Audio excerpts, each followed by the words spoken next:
But the reality is you need one. So we know you need one, and we talked to Robin and we talked to Barry in South Carolina, and they're our preferred lenders.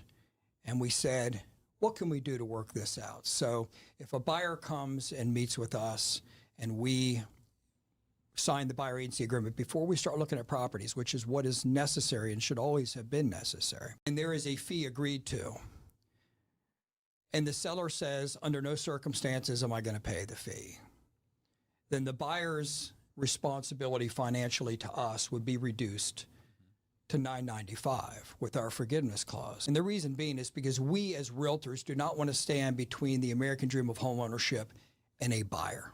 It's just not putting the allegiance to them. It's the fiduciary duty is to that buyer, and we are below that. When it flips, there's a problem.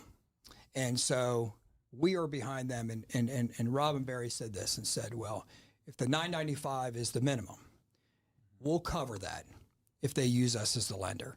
So in that scenario, worst case scenario, the seller does not contribute, drops to $995.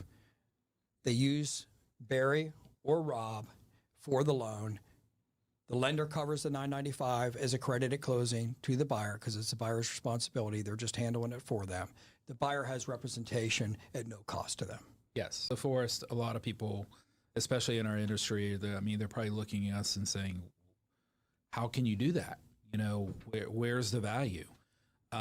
We understand that there is a value to a buyer having representation, and we want to make sure that there's no buyer left behind. Now, if you're a first-time buyer, if we try to negotiate your commission with the seller, we are working to get you in that property. And if it just isn't working out, we're not going to be leaving you without any representation and without helping you, which I think is very unique, right, in our business. And I think this is a great opportunity for our industry to make it about the consumer again, right? And make sure that we're helping people, be able to achieve the American dream. And you're always giving the statistics about the net worth of a renter versus the net worth of a homeowner.